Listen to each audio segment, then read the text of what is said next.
Now, you won't see people dressed, well, you're dressed too. You won't see people dressed like this at the other seminars. I've never been to the other seminars in many years, so I don't really know how they dress, and I don't watch them on YouTube or their webinars, so, I don't know if they are trying to grip the ground with their bare toes or not. So this one's a slight departure from even QLA. It's more of a projection because this was presented in the format, the Arcadian microarray technology. This is 2005 that this was actually done. And the venture capitalists, which was Sierra Capital Partners, were looking to invest in this particular company. So our whole case study was on projections. They did two different projections, one by the management team and then one by Sierra Capital. And so it was a matter of which models did you use. They used multiple different models in order to get an end value, and both end values did not give them a free cash flow until about 9 years later. So again, it doesn't quite fit what we're doing outside of, at the end we didn't, but at the end you can do a analysis on the free cash flow to say, okay, when it gets to in 9 years later, which would be 2014, at that time, what would we pay for it? So that's what. So the parameters were Sierra Capital was in the tech business. So early 2000s, the tech business went to crap, and so they were looking to put their money somewhere else. And so they thought about healthcare. In this case, it's biotech in a sense. And they were going to put 60% or $40 million into this company, which was valued at the time for $66.67 million.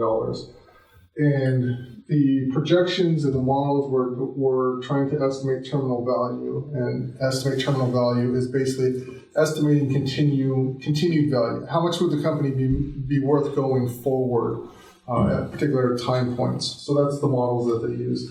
And Don's going to go through the models, and then we'll both talk about some of the red flags and whether we decide to go forward or not on this particular. Let's see.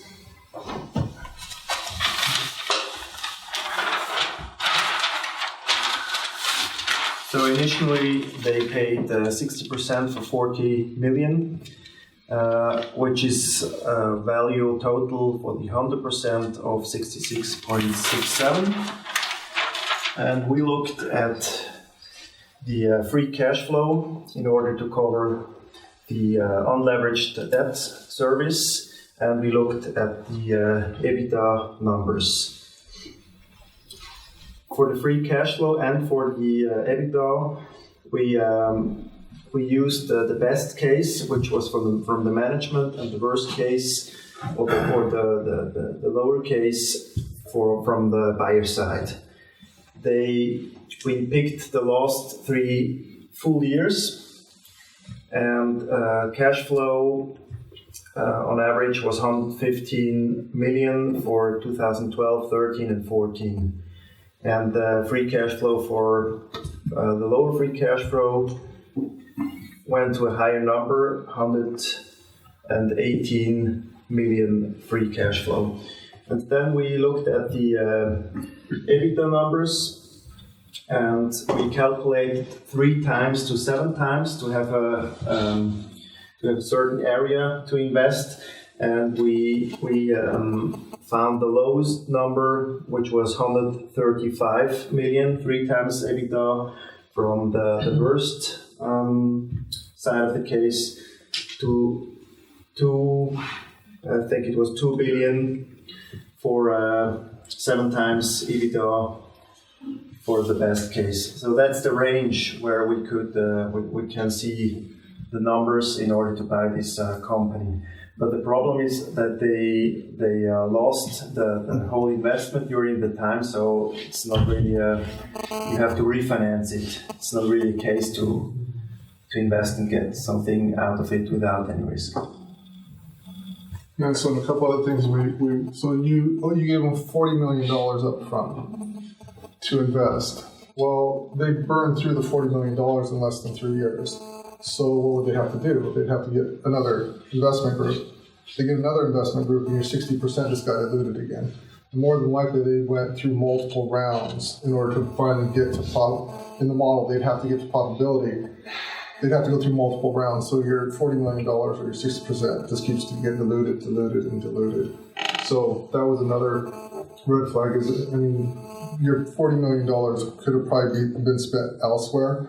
This is very speculative, and that's what, right up front, they said this is a high risk, high reward type of investment.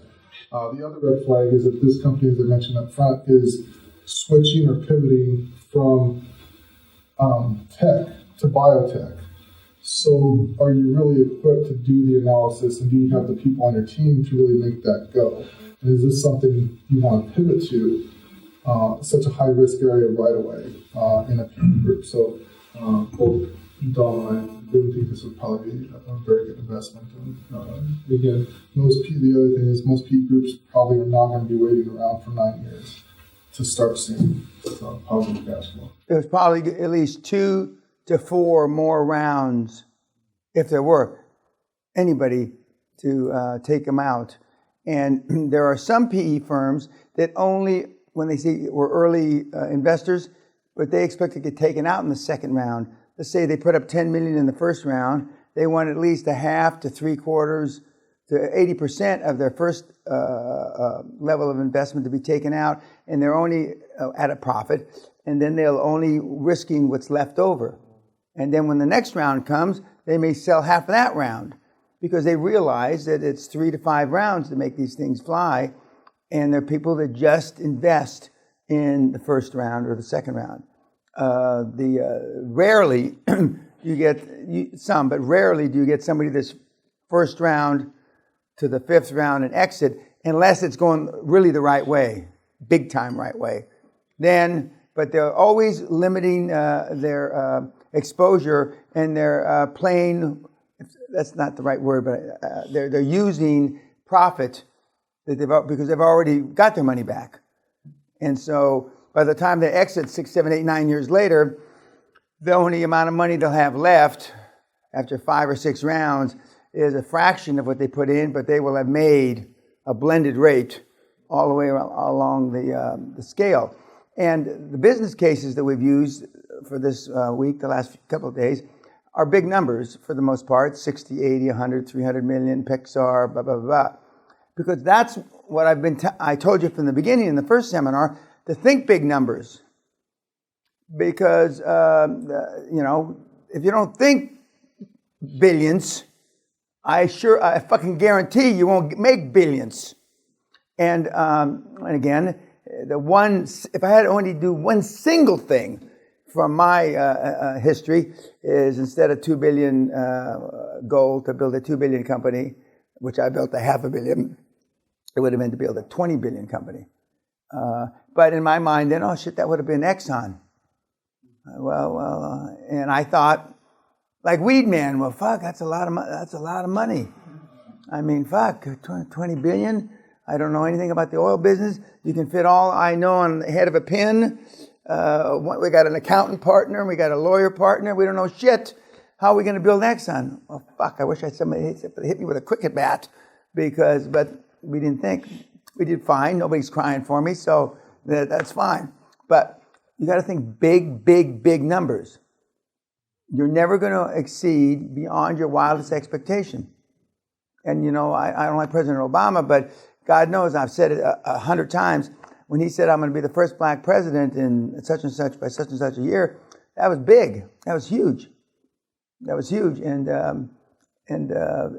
those are the things that you've got to do. Any questions for these guys? Good job. Good analysis.